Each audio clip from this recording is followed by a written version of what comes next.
Radio Poutargue, l'émission spéciale Noël, spéciale hiver évidemment, en compagnie toujours de Ben, de Christina, en compagnie de Christelle, en compagnie de Pélo. Ça fait plaisir. Comment s'appelle déjà l'autre L'autre, là-bas, pour commencer. Montre-moi du doigt aussi. Celle qui a des oreilles de reine. En compagnie de l'autre taré là. Et puis Christina, il me semble que tu as une invitée. Enfin, on vient d'accueillir une nouvelle invitée. Alors, il y a Patrick aussi, mais Patrick, il est là, il est invisible, il ne parlera pas, parce qu'il prend des photos. Merci Patrick, c'est gentil. Il filme. Waouh, c'est génial. Alors, j'ai voulu inviter Célia Ibanez, parce qu'elle ne s'en souvenait pas avant de revenir, mais je l'ai rencontrée lors du festival de science, le seul et unique festival de science-fiction qu'on a eu à Martigues. D'ailleurs, je lance un appel à la mairie. Je veux à nouveau un festival de science-fiction. Ok, mais je crois qu'on serait tous d'accord pour qu'il y en ait un nouveau. Et donc, voilà, c'est là-bas que j'ai rencontré Célia qui présentait son livre. Enfin, c'était le premier tome ou le deuxième? Je crois que c'était le deuxième, ouais, c'était H+ tome 2, Transformation. Voilà. Et effectivement, c'était un très beau festival. Et donc, je lui avais promis qu'on se reverrait, mais bon, on devait être 100 000 à dire ça. Oui, c'est vrai, mais bon, voilà, on se revoit aujourd'hui, voilà. Donc c'est très bien. Et j'ai appris que le tome 3 était sorti. Oui. Et j'ai eu envie de t'inviter parce qu'il m'a semblé comprendre que tu étais en auto-édition, et ce depuis le début, quasiment. Oui. Et en fait, je me suis posé des questions sur... voilà, les gens pensent, normalement, les gens pensent qu'on écrit un livre, on l'envoie à une maison d'édition, ou plutôt à 150, il y en a une qui nous repère et puis on est publié. Ça, c'est le truc que tout le monde a dans la tête. Voilà, bon, ça c'est la démarche traditionnelle, basique, si je puis dire. Et en fait, aujourd'hui, il y a vraiment une révolution dans le milieu de l'édition. C'est-à-dire qu'autrefois, on considérait que faire de l'auto-édition, c'était vraiment parce qu'on avait été refusé par les maisons d'édition. Et donc, ce système, c'était un peu le cimetière des auteurs refusés, en fait. Ouais. Sauf qu'aujourd'hui, c'est plus du tout comme ça. C'est associé vraiment à une idée de liberté. On fait ce qu'on aime, on choisit ses thèmes, on diffuse son œuvre soi-même aussi. On va à la rencontre du public, comme avec un éditeur traditionnel. Et puis, il y a aussi des avantages financiers, bien sûr, à fonctionner de cette façon. Mais c'est quand même, il faut mouiller la chemise. Voilà. Oui, parce que ça demande beaucoup plus de travail que tout confier à un éditeur. Oui, exactement. Et comment ça a commencé? Comment c'est venu cette histoire, enfin, de dire comment on passe de je vais envoyer mon bouquin à un éditeur à je suis en auto-édition et voilà, j'ai mon circuit, je vais vendre mon livre. Disons que pour ma part, ça a plutôt été l'inverse, c'est-à-dire qu'au départ, je n'ai pas songé à envoyer mes manuscrits à des éditeurs parce que j'avais cet a priori que les maisons d'édition refusaient généralement les manuscrits parce qu'ils en reçoivent tellement, donc la probabilité d'être édité était infime. Je pensais que c'était impossible. Je pensais pas forcément que c'était impossible, mais particulièrement difficile. Et donc je me suis lancée là-dedans en commençant tout simplement dans les marchés de Noël, les marchés médiévaux. Donc j'avais un statut d'auto-entrepreneur quand j'ai commencé ça. Donc tous les week-ends, c'était vraiment être présent sur place, rencontrer le public.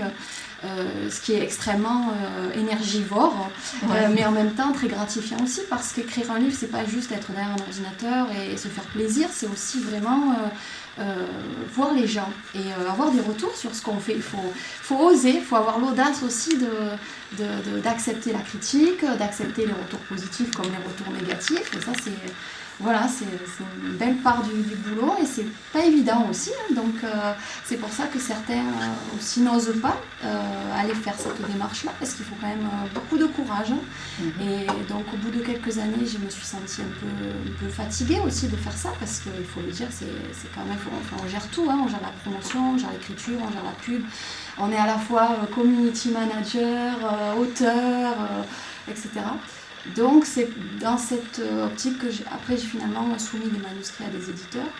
Et récemment, donc, j'ai réussi à publier une nouvelle chez Le Grimoire, donc une maison d'édition parisienne.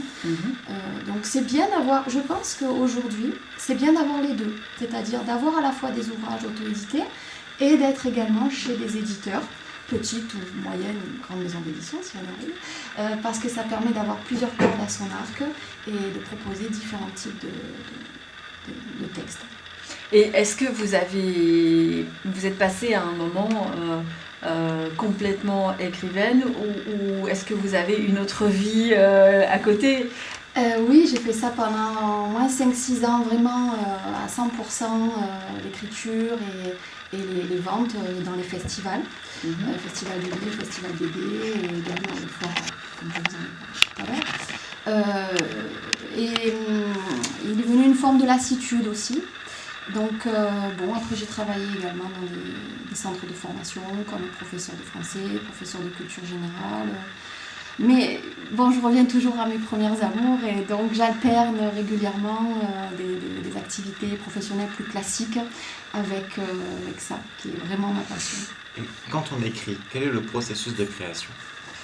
Alors ça, c'est une question difficile. Je ne sais pas. Question extrêmement vaste. Hein. Déjà, comment ça se passe quand vous écrivez? Est-ce que vous allez marcher en forêt à la recherche d'une source d'inspiration? Est-ce que ça vient tout seul comme ça? Non, la source d'inspiration, elle vient des films qu'on peut voir, des livres qu'on lit. Je lis beaucoup, je passe beaucoup de temps sur Netflix à regarder des séries, des films de science-fiction, j'adore ça.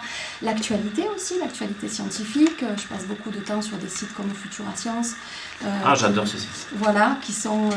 oui, parce que j'ai oublié de le dire, mais votre domaine d'écriture de prédilection, c'est la science-fiction. C'est la science-fiction, ouais. Oui, donc forcément, on peut imaginer, bien sûr, on ne peut pas dire n'importe quoi, il faut quand même s'appuyer sur des bases concrètes. Donc j'essaie de me renseigner, n'étant pas scientifique de base, j'apprécie ces sites justement parce qu'ils permettent de vulgariser l'information scientifique et de la comprendre. Il y a des productions que vous connaissez qui vous inspirent plus que d'autres? Des productions littéraires Pas forcément littéraires, mais peut-être des films, des séries télé.